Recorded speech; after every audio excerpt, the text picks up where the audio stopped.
Olá, boa noite. Estão todos me ouvindo? Estão conseguindo me ver, me ouvir? Vou compartilhar minha tela agora também. Boa noite. Boa noite. Oi, oi, boa noite. Boa noite. Boa noite, galera, beleza? E aí, Kevin? E aí, beleza? Tranquilão? Boa noite. Tudo certo, né? Acho que o Edu deve estar me ouvindo também. Então acho que dá pra gente já seguir. Então vamos lá. Vocês estão hoje num workshop de mentor e mentorado. Tive esse prazer de ter sido convidado, né, para ser um dos mentores. E vocês aí, no final, vocês vão me dizer se foi um prazer ser mentorado. Então, só para relembrar, né, que a gente vai ter um tema, né, aqui que vocês vão aprender e depois vocês vão poder ganhar recompensa aí usando os ensinamentos que vocês vão usar hoje, tá bom? Vão usar não, né? Vão aprender. Então, hoje a gente vai ver uma coisa que é muito recente no Effect House, é uma coisa nova que abre um universo completamente novo aí no mundo dos efeitos de realidade aumentada para o TikTok, que é o Material Graph, ou seja, né, o gráfico de materiais, né? Sempre que a gente fala gráfico, é a parte dos nodes ali, onde a gente faz a programação visual. Então, né, me apresentando aqui, eu acho que como eu conheço quase todo mundo que está aí, acho que todo mundo quase me conhece aí também. Mas me apresentando bem rapidinho, né? Hoje me considero um especialista em realidade aumentada, já estou há 3 anos indo para o quarto ano trabalhando só com isso. Nasci em Americana, no interior de São Paulo, e eu ganhei destaque mais pelos meus tutoriais do que pelos meus filtros, para falar bem a verdade, né? Então, pelo meu canal Tutoriais do Kevin. Sempre acreditei nessa democratização do ensino através da internet, afinal foi assim que eu sempre aprendi. Então eu estou aqui mais uma vez confirmando isso com vocês.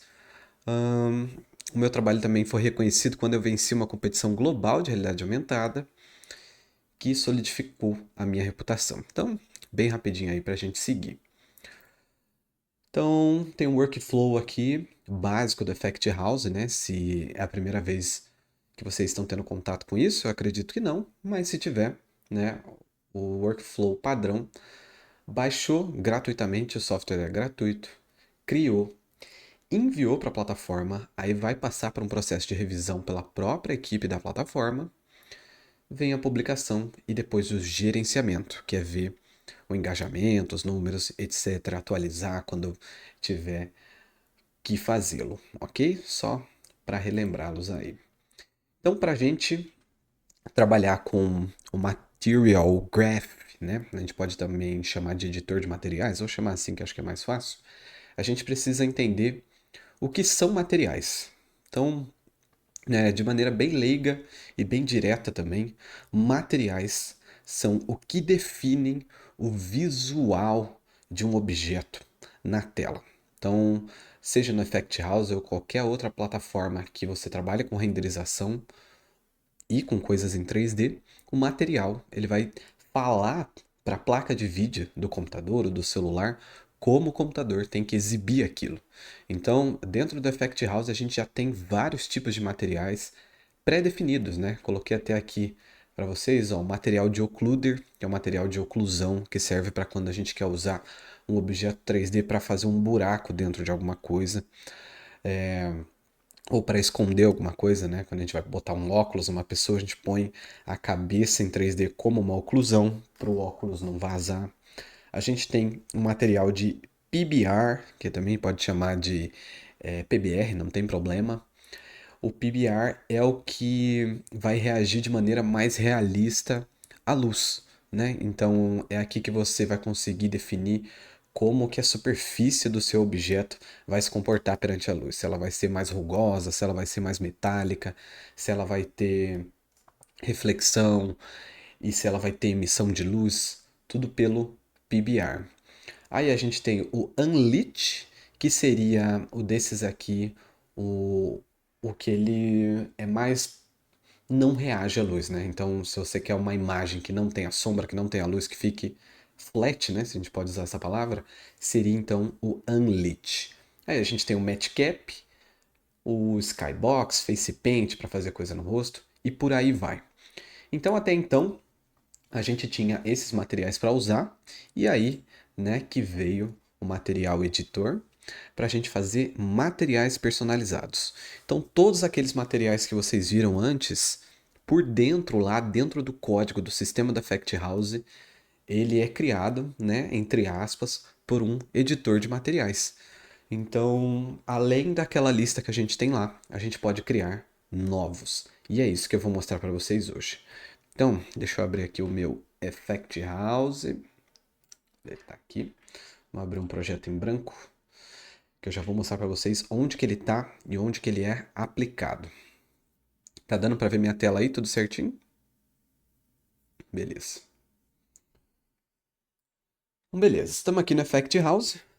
Para aplicar um material em um objeto, qualquer objeto, né? Se eu tiver aqui, por exemplo, um plano, eu vou aplicar ele aqui, ó, no menu, aqui no Inspector, na janela de Inspector do lado direito, tem o material. E quando eu quero aplicar uma câmera, eu aplico um componente. E aí eu posso aplicar qualquer material. Mas o material editável, né, que é esse personalizado que a gente vai criar, a gente vai vir aqui embaixo, ó, no menu de Assets, nessa parte aqui, adicionar asset, e ele já tem aqui para mim uma opção de Custom Material. É aqui que a gente cria um material personalizado. Então ele tem aqui a opção Empty, né? Por ele ter essa opção, a gente pode esperar no futuro que a gente tenha mais pré-definições aqui de materiais custom, né? Então, por exemplo, se eles colocarem, né, no futuro um face paint aqui para a gente criar a partir dele, provavelmente vai aparecer por aqui, tá? Eu botei um empty aqui e aí ele criou para mim, tá? Bem aqui na lista de assets, como se fosse um material comum, mas ele é um material editável, como vocês podem ver aqui até meu visual scripting, ele mudou para material editor. Beleza, a gente já vai chegar aqui. Vamos ver como é que aplica ele, né? Então, as duas principais formas da gente trabalhar com isso é ou utilizando um objeto 3D ou aplicando numa câmera, tá? Então, a gente pode fazer no objeto 3D da maneira mais simples possível. Selecionou ele, a gente vem aqui no Inspector, Material, né? Ali, selecionou o Empty Material. E aí, como ele está um material simples aqui, que não tem nada, né? Ele vai ficar branco. Para aplicar na câmera, a gente pode vir em qualquer câmera, se a gente tiver vários renders aqui, vários grupos de renders, a gente pode aplicar em todas elas, pode aplicar inclusive o mesmo material em várias. Aqui na câmera, vou adicionar um componente. Então, aqui no Inspector, no final, adicionar componente. Eu vou ter aqui o Post Effect, que seria o pós-processamento, né? Venho no Post Process, que são efeitos de pós-processamento que o Effect House já dá pronto, né? E venho em Edge Effect. Aí vai ter aqui ó, o Bloom, Blur, Motion Blur, tudo isso, mas o que a gente quer é a última opção, que é a Custom. Sempre que vocês verem essa palavra, né, mesmo sem saber inglês, Custom é personalizado, tá? Então, selecionou ela, ela vai dar pra gente um menu igualzinho o que tem lá no Plane, pra gente selecionar um material. E aí, eu posso selecionar o meu Empty Material. Então, é assim que a gente aplica, tá? Então, vamos voltar lá. E agora eu vou explicar para vocês sobre o editor de materiais em si, né? Vamos entender a interface dele. Então, ele é muito parecido, né? Até circulei aqui a parte de cima lá para vocês, que ele é praticamente idêntica do Visual Scripting. Então, o workflow do Visual Scripting e do Material Editor é igualzinho, que é ou clicou com o direito para adicionar um node, você vai ter uma lista de node aqui, ou você vai apertar aqui no maisinho, ele vai ter a busca aqui. E aí o que que a gente vai ter de diferente então? A primeira coisa é que, ao contrário do Visual Scripting que a gente tem nas opções aqui, a opção de criar variáveis, dentro do editor de materiais a gente tem a opção de criar parâmetros. Então, os parâmetros aqui são as opções que a gente vê quando a gente seleciona um material.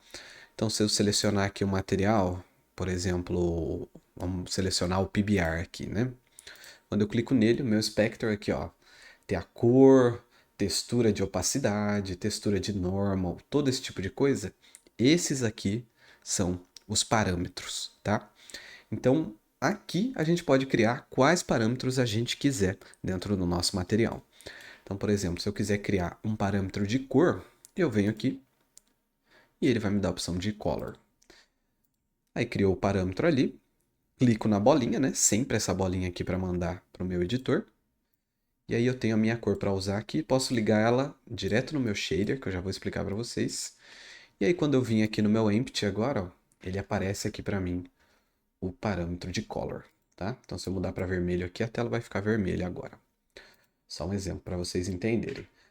A gente pode criar subgraphs nele também, né, que seriam grupos de nodes, tá? Então a gente pode importar ou criar novos aqui e exportar. E além disso, a gente pode buscar igual no outro. E aqui a gente tem um botão de compilar, que seria, no caso, a mesma coisa que dar um restart aqui, né? Então, às vezes você fez uma modificação, ele ainda não apareceu no preview, apertou aqui no compile, né? Ou vamos chamar de compile, não tem problema. Vai compilar, ele vai resetar. O que mais que a gente tem aqui? Uma diferença, né? O Visual Scripting, ele é um só.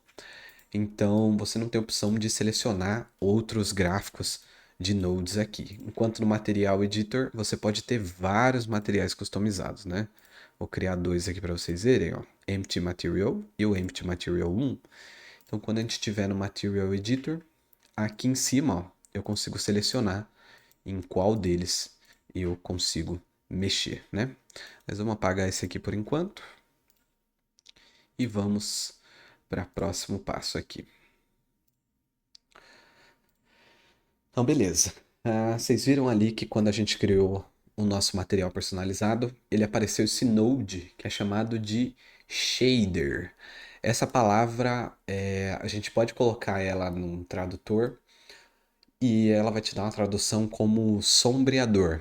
Mas eu diria que essa palavra não tem tradução, tá? Até por isso que eu nem coloquei ela em português aqui. Essa palavra ela já virou um jargão técnico, tá? Então vocês não precisam necessariamente entender o que significa shader, mas entender o que é um shader, tá? Então, shader dentro da linguagem de computador, em jogos, em softwares, em qualquer coisa desse tipo, é a combinação de fatores, pode ser código, pode ser Node, que vai também falar para a placa de vídeo como as coisas devem ser visualizadas, né? Então, a gente pode colocar que o material ele carrega um shader, né? Mas o que faz mesmo o visual acontecer é o shader. E é importante vocês saberem esse nome técnico e eu não passar esse nome traduzido para vocês, porque essa é uma linguagem universal de quem trabalha com coisa visual em real time, seja realidade aumentada, realidade virtual, desenvolvimento de jogos. Então, muitas coisas que você aprende de outras plataformas dá para aplicar aqui dentro do Effect House. Pode ser que muita gente venha aqui e quebre a cabeça e tal, mas veja com bons olhos, porque aqui no Effect House ele foi feito de uma maneira que o mercado já é acostumado a trabalhar. Então isso significa que tem muito conteúdo na internet sobre também. Só fazer um somebody love ali na pesquisa que vocês vão achar.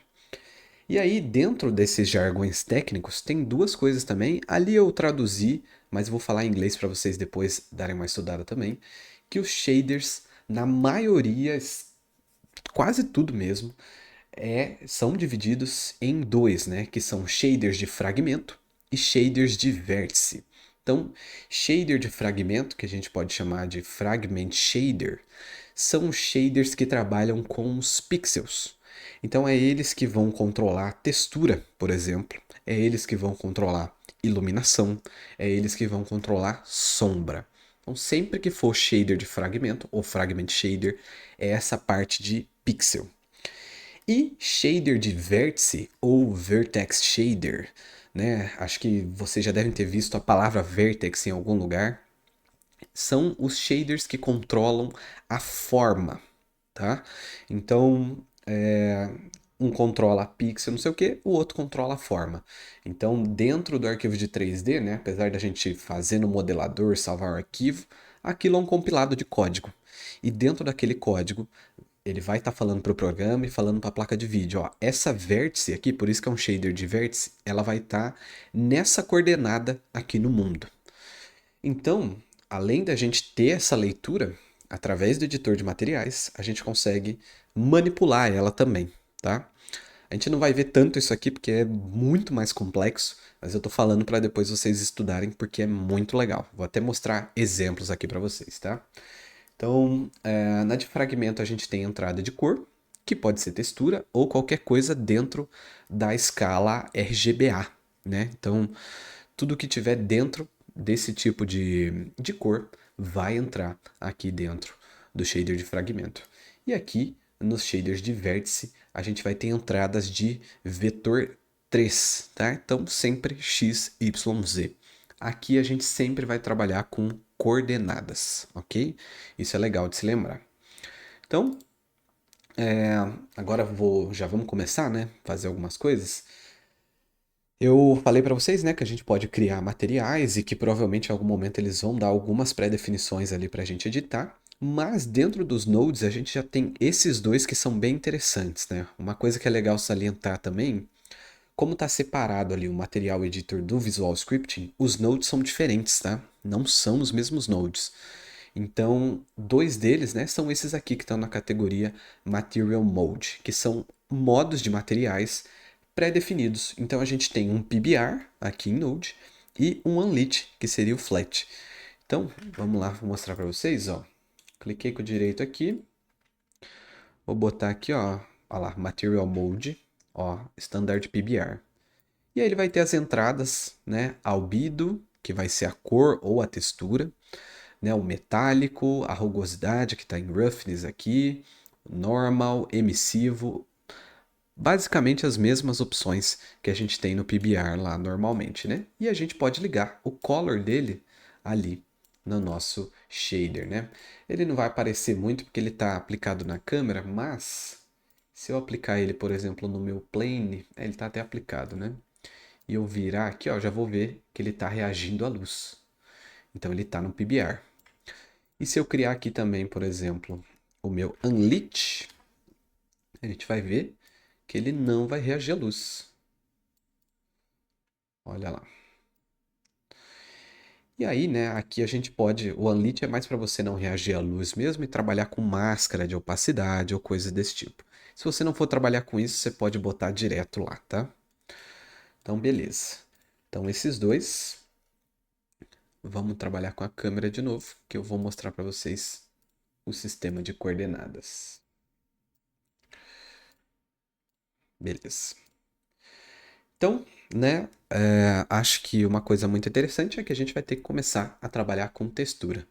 E se vocês ainda não estão tão familiarizados com o termo texturas também, né, que tem gente que fica confuso, entra nesse mundo de cabeça e até então, sem ter trabalhado com programação, nada associa textura a parede pintada que corta a mão, né? Eu, quando comecei, eu pensava que textura era só coisa que, sabe, que ia dar uma sensação estranha quando visse e tal. E depois eu entendi também que não dá pra gente levar nesse sentido e levar mais como um termo técnico para imagem. Eu não sei por que as pessoas não usam simplesmente imagem, mas texturas e imagens nesse contexto de desenvolvimento é a mesma coisa, tá, gente? Então, como que a gente trabalha com textura? Então, vamos voltar lá. Aqui dentro do material editor, né, tudo que a gente está fazendo aqui dentro fica dentro dele, não fica fora. Para a gente trazer alguma coisa de fora, a gente tem que usar os parâmetros, que é igual quando a gente trabalha com os materiais normais.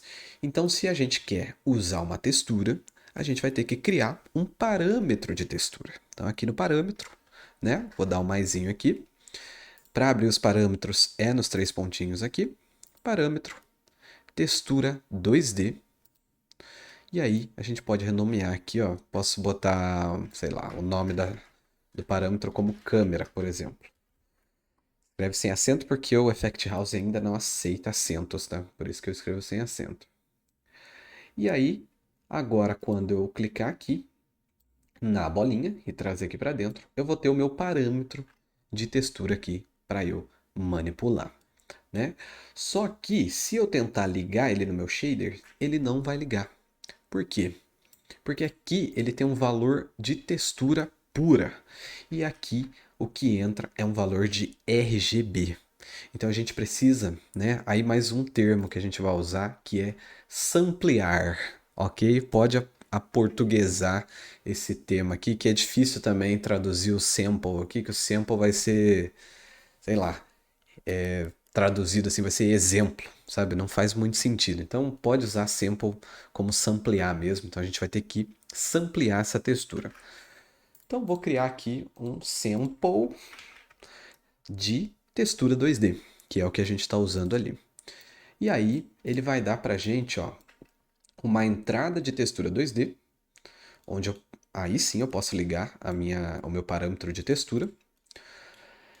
E várias saídas aqui, né? Então, RGBA com colors, com as cores e com alpha, o RGB só com as cores, e aí ele já entende que o alpha vai ser 1. Então, alpha, sempre que eu falo alpha é transparência, ele já vai entender que não tem transparência e que é opacidade máxima. E eu tenho os canais separados aqui para eu trabalhar também. E aqui embaixo a gente tem uma entrada de UV, que eu já vou explicar para vocês. Mas o que acontece? Se eu só fazer isso aqui, né? Botei o meu parâmetro de textura e vou ligar o meu RGBA Color no meu shader. Ó, aqui ficou cinza, mas não mudou nada, né? Ah, Kevin, você tem que selecionar qual textura você quer usar, certo? Vamos lá então. Vou aqui no meu Empty Material. E aí aqui, ó, nos meus parâmetros eu tenho a textura câmera que eu criei ali, né? Então vou selecionar aqui, vou selecionar a textura da câmera. Vou dar um OK. E agora eu estou com a textura da câmera, mas continua sem aparecer nada. Por quê? Porque a gente não tem as coordenadas do nosso objeto e da nossa textura. Sempre que eu falar de coordenadas, eu estou falando de UV. Né? Para quem não sabe o que é UV, UV são os mapas que definem como que as texturas vão se comportar dentro de um objeto. Então, por mais que o objeto seja completamente em 3D, tenha várias curvas e tudo mais, para lá, para cá, para cá, para lá, todas as texturas dele e também o jeito que o computador vai entender essa parte visual para depois colocar em 3D, ela é feita em 2D.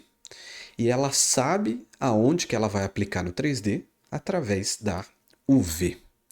Então, um jeito fácil de aprender isso, que até foi um amigo meu que me ensinou, que é o Tarcísio, que sabe quando você compra aquelas bolinhas de futebol de chocolate? Se você tirar a embalagem, você consegue deixar ela reta, mas você consegue embrulhar ela e aí ela vira uma bola de futebol redondinha. É a mesma coisa aqui, tá? Então, sempre o visual quadrado vai entrar dentro do 3D.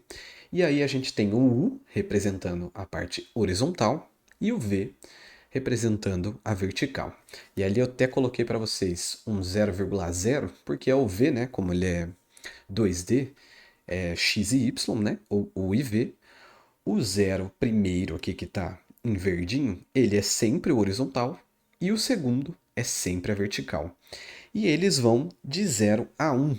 Então, o zero da horizontal vai ser sempre na esquerda e o zero da vertical vai ser sempre no topo.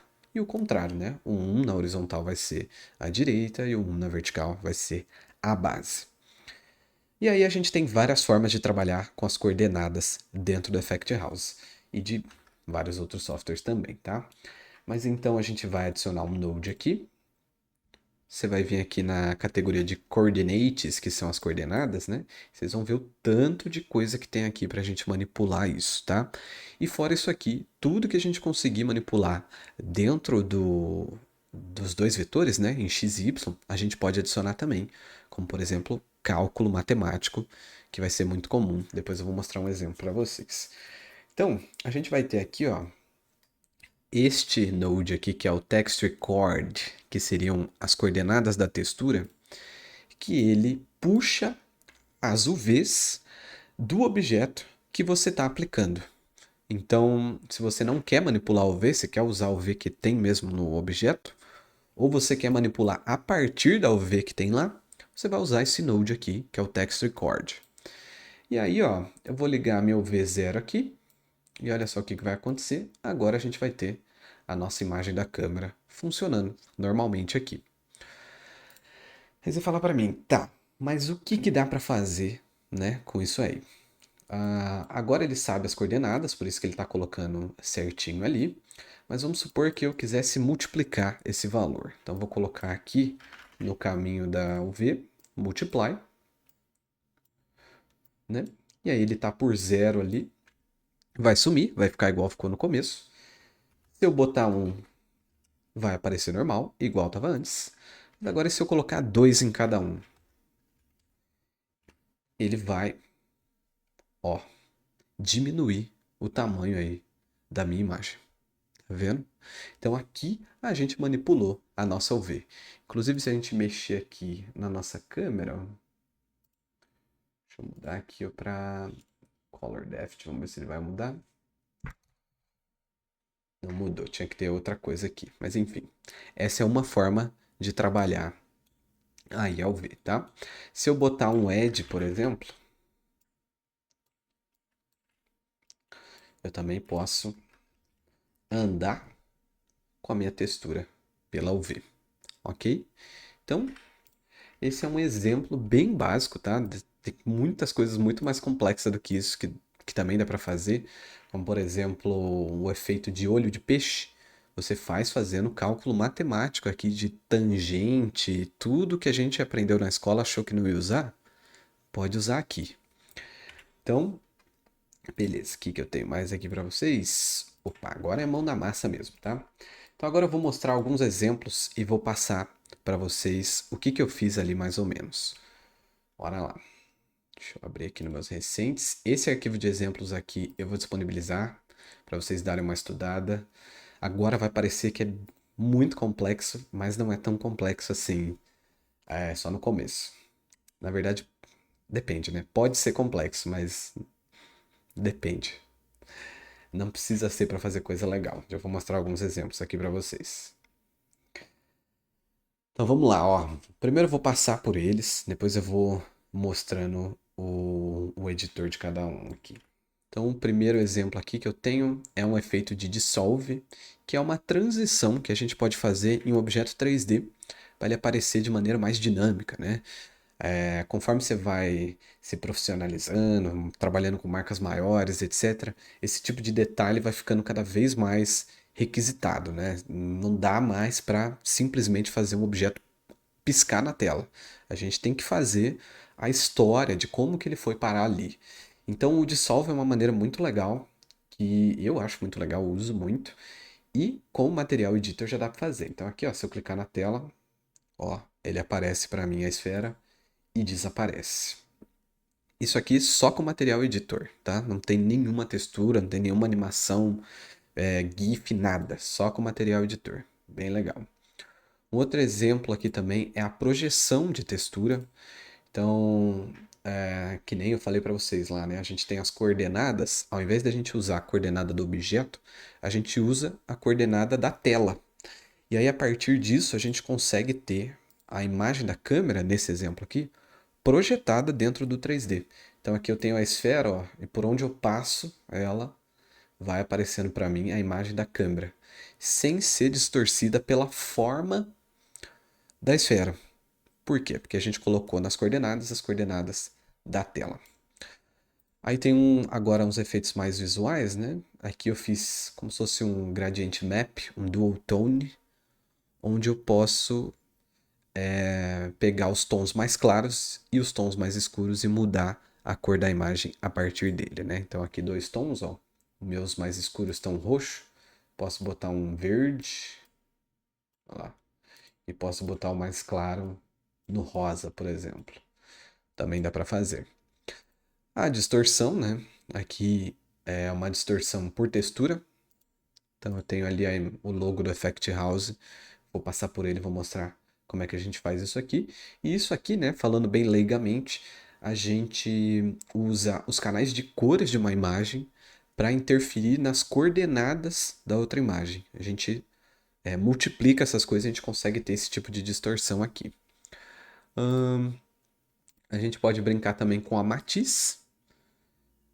Ó, esse aqui vai ficar mudando aí o rio, né? A matiz das cores que a gente tem na imagem. Esse aqui já vou mostrar já, que é um bem legal do Vertex Displacement. A gente pode fazer como se fosse um threshold aqui para diminuir o número de cores que a gente vê na tela. Então aqui, por exemplo, ele está com 16 cores. Se eu botar 256, ó, a gente já tem uma imagem mais fiel. Se eu botar 8, ah lá, tem uma imagem com 8 cores. É um efeito bem legal aí se você quiser fazer um efeito de coisa antiga, por exemplo. E um efeito de contorno aqui que a gente pode combinar, na verdade, várias coisas de fora do Material Editor e de dentro. Mas aí a gente tem um contorno dinâmico, ó. Então eu peguei essa touca lá da library do Effect House mesmo, gratuito, ó. E quando eu viro, o contorno vai ficando em áreas específicas. Isso é legal para fazer um efeito de toon, por exemplo, né? De cartoon, no caso. E eu consigo mudar a cor dele direto no meu material aqui. Ó. Se eu botar um amarelo, olha lá. Aí ele vai acompanhar aí de acordo com onde ele estiver no mundo. E o último que eu tenho para mostrar é uma técnica que a gente chama de Vertex Displacement, que é, né, você descolar as vértices aí do seu objeto e você pode fazer efeitos como esse aqui, ó. Então, aqui é um efeito que as vértices estão saindo para fora de acordo com as normais, né? Então, as normais do objeto 3D é para onde ele está apontando a face, né? Então a gente consegue fazer a face ir em direção aonde ela está apontando. E aí, num objeto simples como esse cubo, ó, ele vai se desmontar, mas num objeto complexo como o head aqui que a gente tem do Effect House, a gente vai ter um efeito de inchar, né? Que pode ser muito legal para fazer efeitos parecendo uma bexiga, por exemplo, né? Então é bem legal. Agora vamos passar um por um aqui, e aí eu vou explicando para vocês mais ou menos como é que eu fiz. Então vamos começar pelo Dissolve. O Dissolve, né? Aquela transição que vocês viram, essa aqui, ela é feita através de um noise. Aqui dentro do Effect House a gente tem alguns noises prontos que não precisam de textura. Eles são gerados a partir de processamento mesmo de placa de vídeo, tá? Então aqui tem uma categoria de noise, a gente tem um gradient noise, um noise simples, que é só o granulado mesmo na tela, e um Voronoi, que é um outro tipo de noise. É isso, dá para usar para mais diversas aplicações, essa aqui é só uma delas, né? Então aqui, o que que eu faço aqui, né? Isso aqui nem precisava, na verdade. Mas eu botei o meu gradient noise, até tirar isso aqui que só vai deixar mais confuso. Botei meu gradient noise, aí ele pede uma coordenada, né? Para onde você quer, como que você quer que ele se comporte ali. Eu usei a coordenada do objeto mesmo, da textura, mas eu poderia usar da tela, só que daí ele não ia ter esse efeito tridimensional, ele ia ficar na tela toda. Aí ele tem a escala aqui dele, e a escala do noise ela pode ser um pouco confusa no começo, porque quanto maior é o número, menor ele fica, na verdade. É um pouco confuso. É que na verdade a textura fica maior. E aí você vai ter mais detalhes. Mas no que você está vendo ele vai ficar menor. Vou até botar ele aqui direto para vocês darem uma olhada. Ó. Vou botar ele na opacidade.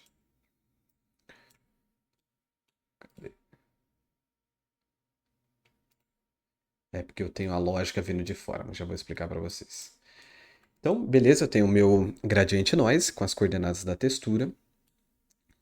Aí aqui embaixo, né, que eu vou ligar ele, eu tenho um parâmetro que eu liguei aqui nele, um parâmetro em Vector 2, que é o meu Smooth Step aqui, que é o que a gente faz uma interpolação, né? Não sei se vocês já trabalharam com Photoshop, eu acho a maneira mais fácil de explicar quando a gente tem um gradient map, que um lado tem o preto, do outro lado tem o branco, e quando a gente junta os dois, a imagem fica reta, né? E quando a gente deixa longe, ela vai ficar mais suave. O Smooth Step aqui, ele faz exatamente isso. A gente consegue ter uma interpolação, né? Que é uma diferença desses tons, mais longe ou mais perto. E quanto mais longe, mais suave, mais perto, mais dura. E quando a gente bota uma imagem preta e branca, como um noise, por exemplo, o mais para a esquerda de um vai ser o outro. Então, se eu colocar ele todo para a esquerda, ele vai ficar todo branco, ou se eu colocar ele todo para a direita, ele vai ficar todo preto. E como a gente tem um noise, no meio desse caminho, a gente tem, né, ele aumentando ou diminuindo de tamanho.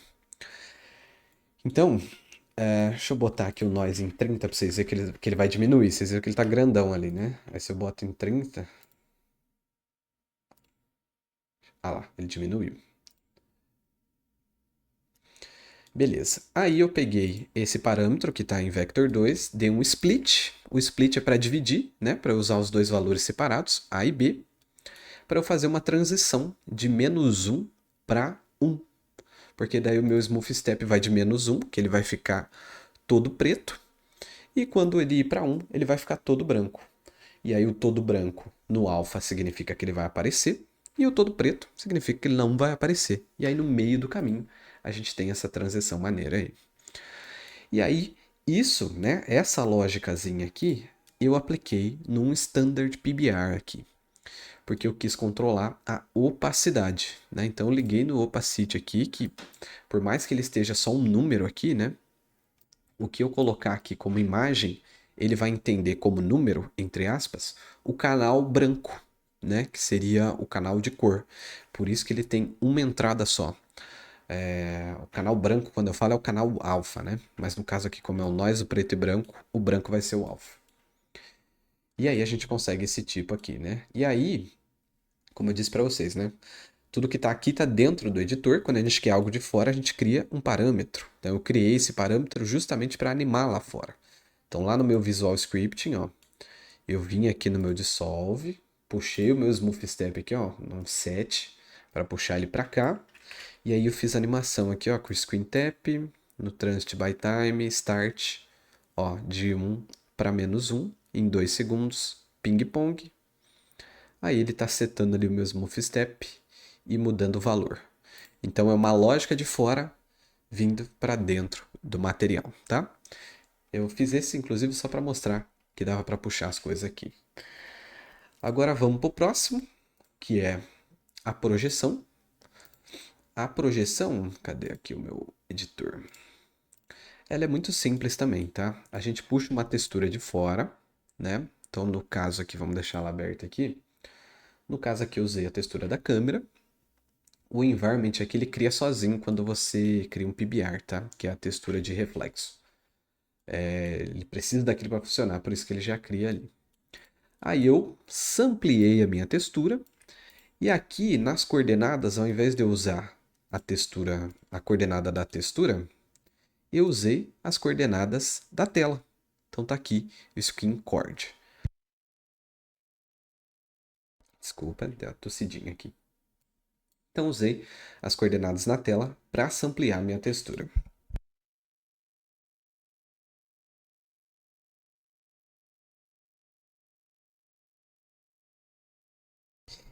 E aí, né, eu usei a minha textura como albedo aqui do meu PBR, ou seja, como a cor dela, né?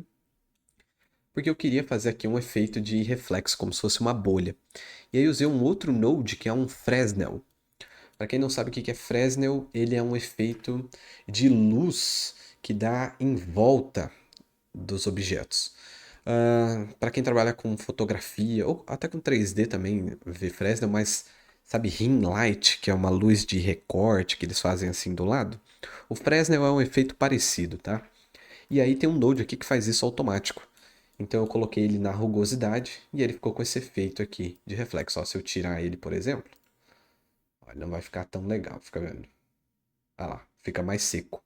Aí se eu boto ele, aí ele dá esse efeito de reflexo bem legal aqui na rugosidade.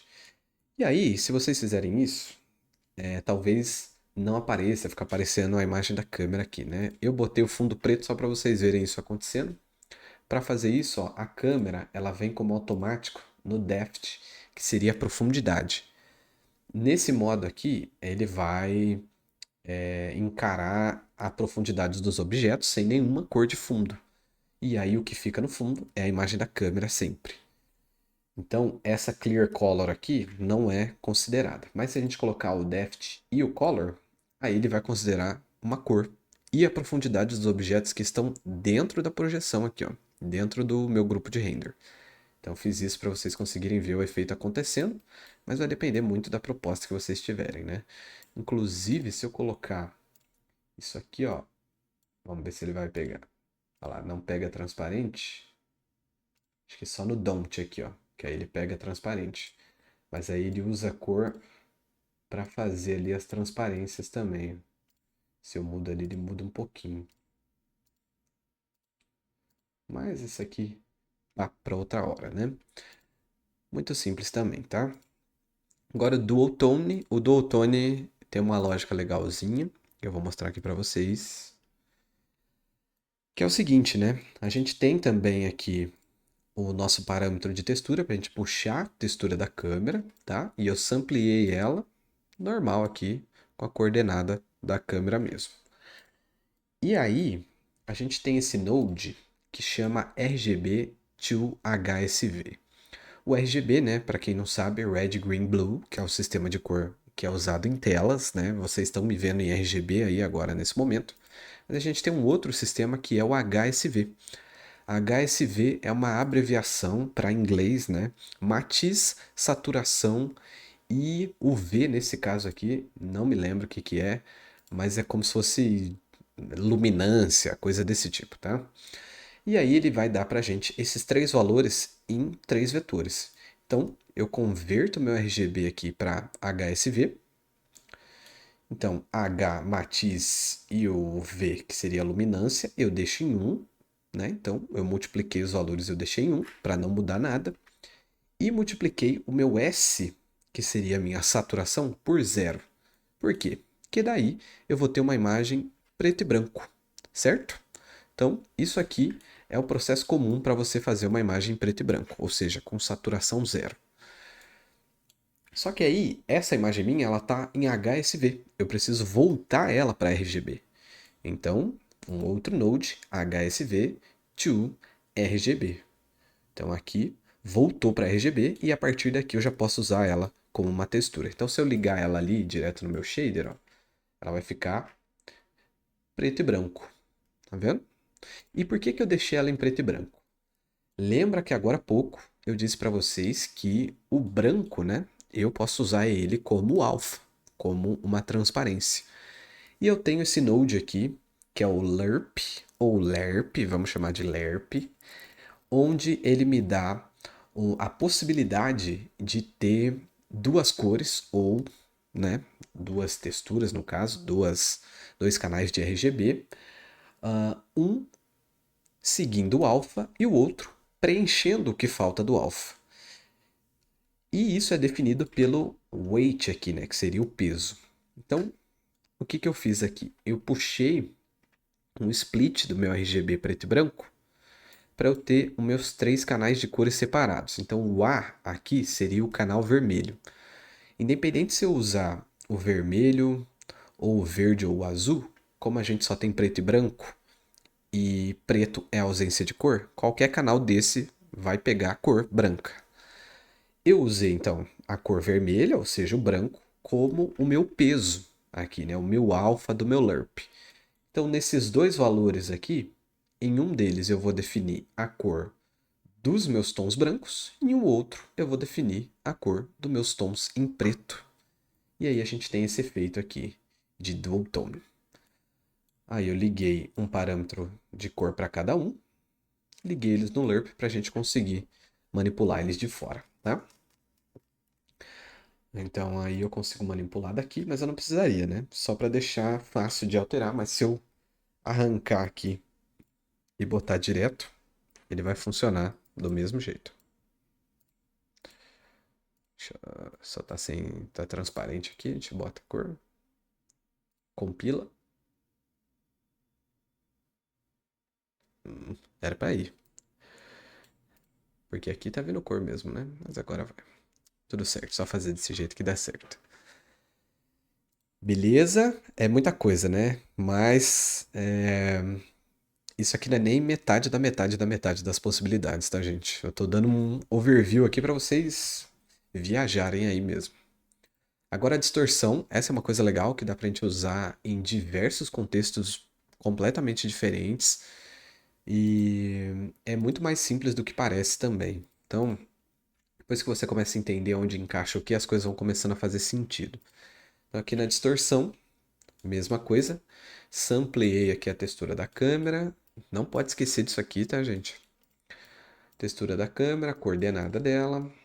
Belezinha. Aí eu dei um split nela aqui. Ah, não, aqui não é a imagem da câmera, tá? A imagem de distorção, que no caso aqui é essa textura aqui, ó. A textura preta e branca com o logo da Effect House, tá vendo? Então eu sampleei ela aqui, normalzinho.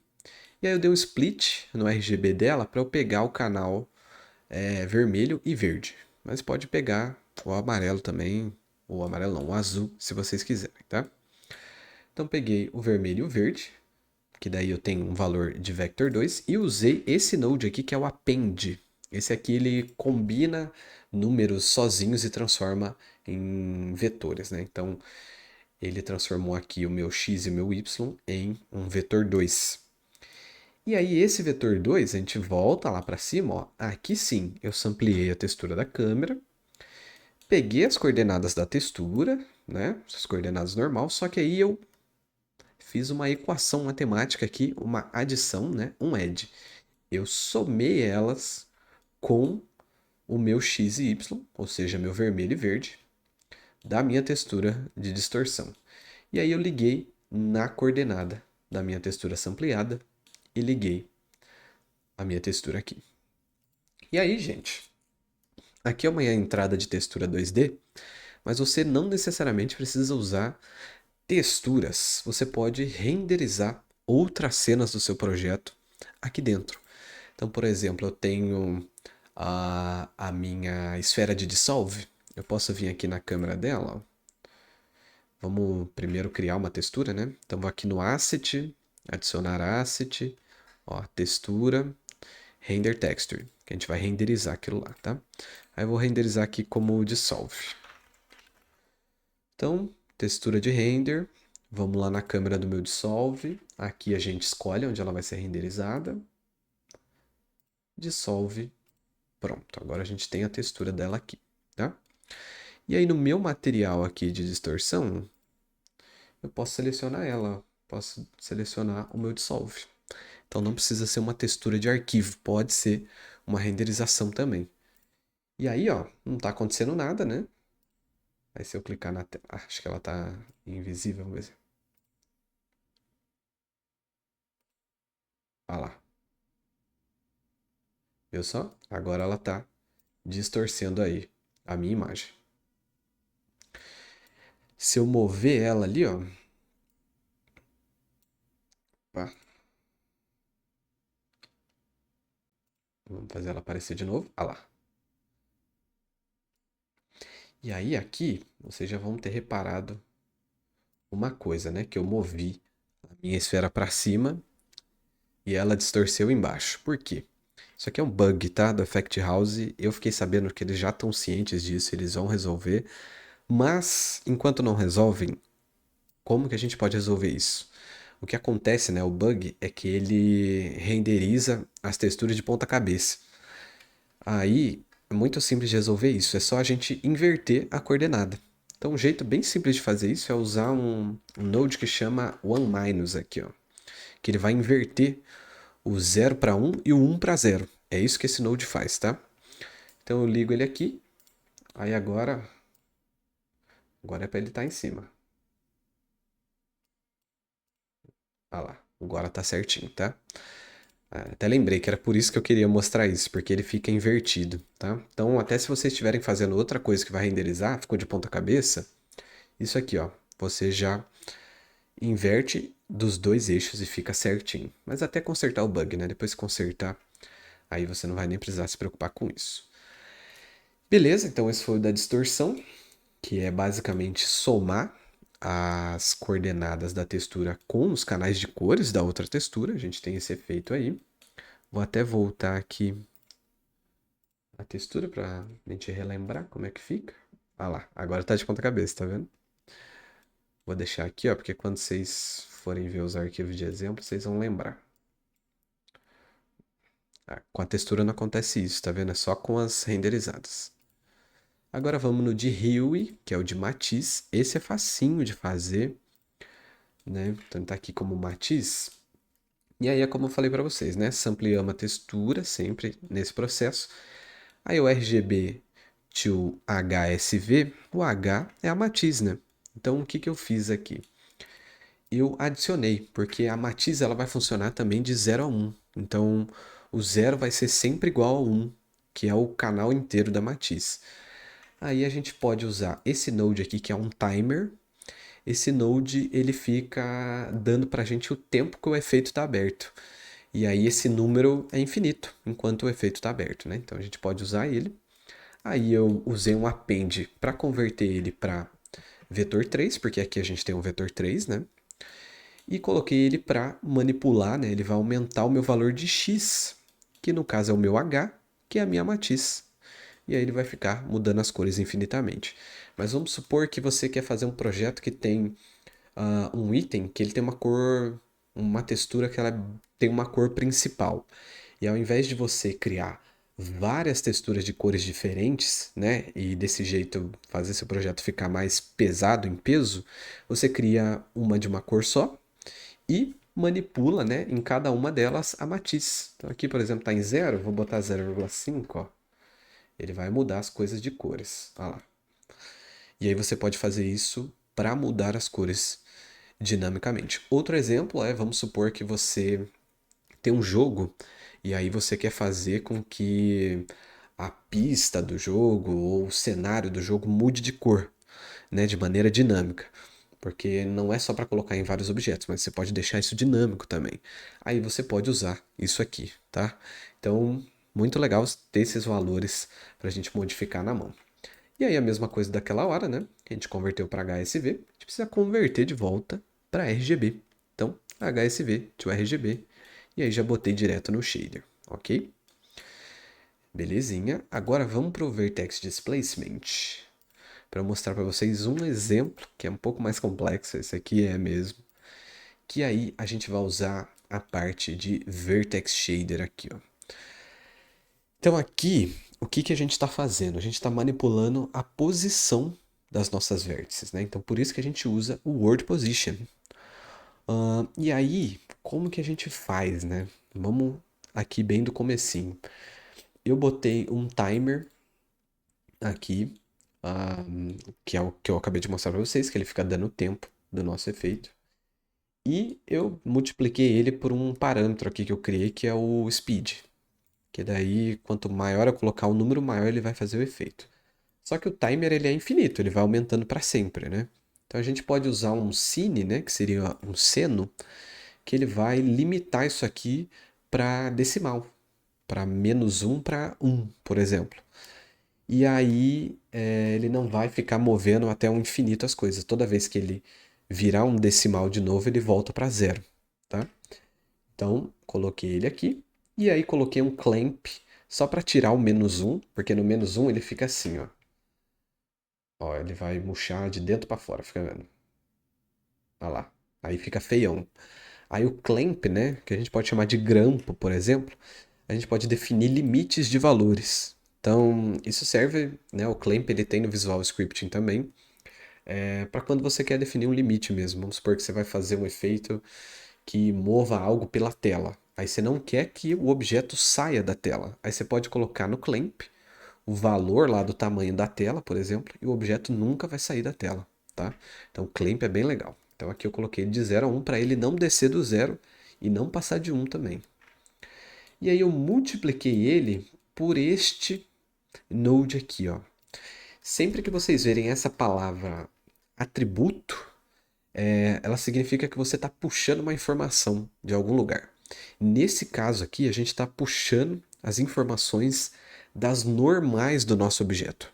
Então, a normal é, né, a direção que a face está virada.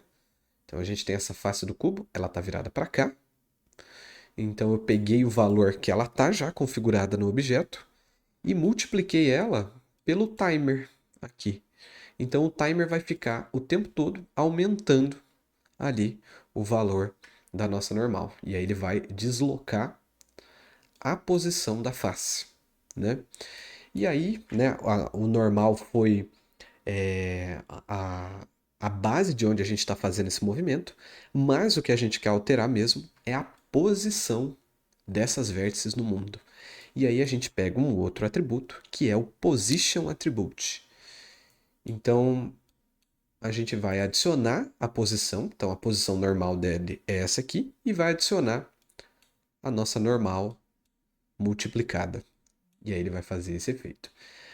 E aí vai diferenciar, né? Dependendo da forma do objeto que você botar ali. E aí a gente liga no Word Position e ele vai fazer esse efeito. Aí aqui eu só botei, né, um exemplo para vocês do PBR, para vocês entenderem como o albedo aqui, como ele é um vector 3, as normais, ó, eu posso usar elas como cores, que elas são em vector 3. Não tem tanta utilidade isso, mas só para vocês entenderem que dá para fazer, por exemplo, este efeito aqui, né? Você vai pegar um material 3D mais complexo que tem uma normal própria, né? Fazer uma bola de basquete, por exemplo, ela tem um mapa de normal que tem a rugosidade lá e tal. Essa multiplicação que eu estou fazendo aqui das normais, ela vai acontecer de acordo com a textura de normal que a gente tem ali. Então a gente pode usar, ao invés de usar o atributo do próprio objeto, a gente pode puxar aqui também uma textura de normal para fazer esse tipo de efeito, tá? Então aí as possibilidades vão para o espaço, né? Beleza, agora o threshold, né? Que a gente diminui o número de cor ali que está sendo processada. Essa aqui também, depois que entende, fica simples. Mas vamos lá. Mesma coisa, ó. Isso aqui tem que entrar na cabeça de vocês. Não esquece disso aqui, tá? Quando eu estava estudando, eu fiquei horas assim, ó, fazendo as coisas e a tela toda branca. E eu, meu Deus do céu, por que que não tá dando certo? Faz tudo sentido, eu tô fazendo certinho. Aí ia ver, eu não tinha ligado isso aqui. Então é muito fácil de esquecer isso aqui. Então sampleamos a textura com as coordenadas padrões aqui. Aí eu multipliquei ela aqui por um parâmetro que eu criei. Isso aqui não é o node que existe, né? Eu criei o parâmetro aqui, que eu chamei de nível, que é o nível de cor, tá? Então eu estou multiplicando o RGB aqui e depois eu adiciono meio valor aqui, porque ele vai deixar mais claro. E aí eu arredondo esses valores, na verdade arredondo eles para baixo, que é o floor, e divido no final pelo mesmo parâmetro de nível que eu criei lá atrás. Então a gente vai meio que criar uma base da luz ali para ele entender quais são as cores de maneira mais fácil, porque a gente vai aumentar um pouco o contraste à luz e a gente vai definir isso pelo nível e depois vai dividir pelo mesmo valor. Aí ele vai criar uma transição entre as cores mais clara, né? Então por isso que a gente tem essa demarcação de cor aqui, porque a gente está dividindo essas cores, deixa eu ver o número que está vendo aqui, ó, por 16. Então quanto menor a divisão, menor o intervalo entre as cores. E quanto maior, maior o intervalo. Ó, assim não dá nem para perceber, por exemplo. E aí dá pra gente fazer esses efeitos aqui retrô, que são bem legais. Beleza. Aí a gente tem aqui agora o stroke. O stroke, aí ele é uma combinação, né? Esse aqui eu trouxe mais para mostrar para vocês que dá pra gente usar as coisas. Eu peguei lá uma touca padrão que tem lá nos assets do Effect House mesmo. E aí eu dupliquei ela. Por quê? Em uma delas tá o material normal, que é esse material aqui vermelho, né? Deixa eu até resetar aqui a rotação. Para ela ficar de frente, né? Vamos girar ela para frente aqui. Então ele tá com o material normal. E aí eu dupliquei ela, né? Tá vendo aqui que tem um umzinho na frente. E coloquei o nosso material customizado aqui, que é o contorno. E aí esse material, ele tem só uma cor, que é a cor que eu defini como a do contorno. E aqui eu mexi nas vértices dele de maneira muito simples também. Eu fiz o quê? Eu peguei a posição, né? Posição normal, e multipliquei por um valor. E aí o que que ele faz? Quando a gente faz isso, ele aumenta a escala do objeto de maneira centralizada, do meio do objeto. Então, depois que eu fiz isso, eu fui lá nas configurações do meu material, aqui no Render State, que é o jeito que ele renderiza, e coloquei para ele renderizar a parte da frente, ou seja, de dentro para fora. E aí ele vai ficar assim, ó, tá vendo? Ele está renderizando só a parte de dentro. Só que como ele está maior exponencialmente, né, de dentro, ele vai ter aí esse efeito de contorno, ó, porque as vértices estão um pouco maiores. E como ele só está aparecendo a parte de dentro, quando a nossa touca vermelha que tiver na frente, ela vai tampar a parte do amarelo. Aí a gente tem esse efeito de contorno. E era isso, gente, que eu tinha para mostrar hoje. Deu certinho 1 hora. Não imaginei que fosse dar, mas que bom que deu. E agora, quero ouvir de vocês aí, feedbacks, dúvidas, assuntos. Estou disponível.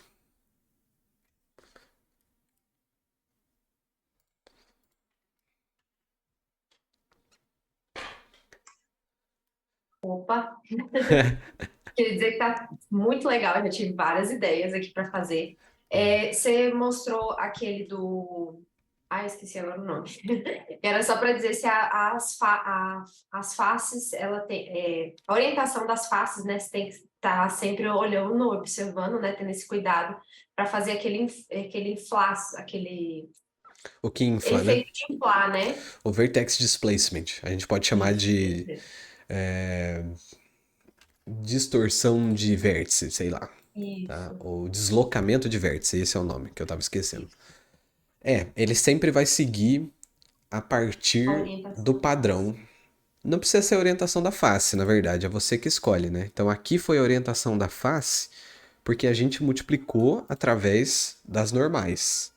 Uhum, Mas se eu multiplicar através da posição, por exemplo, ele vai tudo do meio, entendi. entendeu? Então, o 3D em si, ele não, tipo assim, pegar um 3D que tiver com a face meia toda bagunçada também não vai funcionar. Ou daria para fazer. Daria para fazer se você não usasse isso como atributo. Se você usar só a posição, por exemplo. Que daí ele vai pegar a Entendi. posição genérica, não vai pegar a posição que a normal tá apontando. Quer ver? Se eu até ligar ela aqui, ó. Fica vendo, ó lá. Compilou. Olha lá, ó. Ele vai aumentar normal, entendeu? Ele não vai aumentar as Hum, vértices, vai aumentar tudo. Aí as normais eu consigo ter uma posição de onde tá as coisas. entendi. Então é É isso. sempre, Tinha pegado direito. sempre dessa Mas, maneira. mas parabéns, muito legal. Bacana. Aqui, inclusive, ó, para adicionar, né? Como eu falei, dá para vocês colocarem textura ali. Dá para animar essa textura e aí essa animação vai ter um efeito aqui também, né? Então, por exemplo, o normal map são esses tons de roxo e rosa, né? Aí vamos supor que eu uso um roxo mais escuro e depois eu mudo ele para mais claro. O efeito ali vai mudar. Inclusive tem um vídeo oficial do Effect House lá que chama What is New in Effect House 2.5, que tem vários tutoriais lá de material editor e tem um que a moça lá ela mostra um exemplo que ela usa o noise como base para fazer esse deslocamento de vértice. E aí ela consegue fazer como se fosse água de mar, assim, sabe? Ondas através do noise, porque daí a cor, né, ela coloca lá, tipo assim, ó, quando tiver no branco, vai estar acima da normal, e quando Cima. tiver no preto, vai estar Uhum. para baixo. Aí ela vai fazendo essa onda. Então, Show. show de bola. Muito bom. Possibilidades a mil. Sim, são várias possibilidades, né? Agora que eu vi Esse as do Stroke mensagens. eu achei bem bacana. Dá para aplicar em vários projetos. Esse modelo de cartoon, né? Então, assim, já tive algumas ideias aqui e vai ser legal. Muito bom, excelente. Bem legal. Inclusive, a Nicole falou que lembrou o Blender. o Blender, né, que inclusive é o software de modelagem 3D gratuito, ele tem também uma linguagem de shader lá, que tem muitas coisas que dá para aproveitar aqui dentro também. Muitas coisas são bem parecidas, inclusive. É verdade. É que às vezes a gente acha que é específico de um programa, mas eles estão tirando de Uhum. algum lugar, né? Antes eu ficava pensando, meu, como que esse povo lançou o negócio e o povo já tá fazendo coisa hoje, né? Como que eles sabem? É. É porque já existe. É, mais alguma coisa? Todo mundo entendeu? Sim, Gostaram? sim. Perfeito, perfeito, perfeito. Eu também, eu adorei. Eu queria saber, o material que você falou, vocês vão enviar por onde? Ahn, Pelo- acho que tá no link que vocês receberam, mas se você não recebeu, que eu vi que você mandou um e-mail lá, né? Que você não Ai, recebeu. olha, toda hora eu vinha e-mail todo cagado, assim, não conseguia abrir nada. Não abre. Eu reencaminho lá naquela lista de e-mail o link. E aí eu Ah, vou beleza. botar isso aqui, boto a apresentação também, né? Pra vocês darem uma olhadinha. Ai, ótimo. Show. Legal. E, e A é gravação isso. da aula não fica disponível também, né? Fica só pra vocês, inclusive. Fica? Acho que normalmente a Vitória manda no e-mail. Vai ficar Ah, tudo é que é junto a lá. primeira vez que eu tô participando, então Eu não também. fazia ideia. Eu também. É. Todos nós. Todos no mesmo barco. Exato. Mas foi muito bom, viu? Parabéns. Nossa, E muito é legal isso. mesmo. Também bacana. Obrigada por compartilhar o conhecimento aí. Ah, Bacana. que bom. Fico muito feliz e eu quero ver o que que vocês vão criar, hein? Não deixem de me mandar, que eu não tô falando isso por falar, eu realmente quero ver. Uhum. Aí você foi Tá falando bom. aí, eu já fui criando aqui, tem umas ideias já bacanas já fazendo. Aí a minha dica para vocês é procurar tutoriais de shader, agora que vocês sabem os termos técnicos, e ver esse vídeo oficial lá do Effect House. Até tem uma dica, vocês vão entrar lá no YouTube, vai em vídeos, não vai aparecer lá, porque ele foi uma transmissão ao vivo. Cliquem ao vivo, vai estar lá. Ah, What is new? São 3 horas. Lá, pelo menos 2 horas é só de shader. Então vale muito a pena dar uma olhadinha lá. legal. Da Beleza hora então, mesmo. gente? Sim. Beleza. Então, Valeu, muito muito. obrigado. Eu que Vamos tirar a agradeço. fotinha? Vamos tirar a fotinha? Realmente, né? Eu sempre esqueço disso, cara. Sempre esqueço. Ainda bem que você me lembrou. Peraí. Deixa eu botar aqui, grandão. Não, a Vitória vai atrás de tu. É verdade. Deixa eu diminuir a exposição da minha câmera. Ela fica aumentando sozinha. A minha eu nem luto com ela. Aí, beleza. Peraí. Ela falou sobre a Vitória e falar com ela, não pode ficar compartilhando, né? O Assim, quê? muita coisa, né? Sobre o programa. Ah, acho que não pode compartilhar sobre os termos técnicos, os termos de uso, né? Que eu acho que vocês assinaram, esse tipo de coisa. Uhum. Isso, é.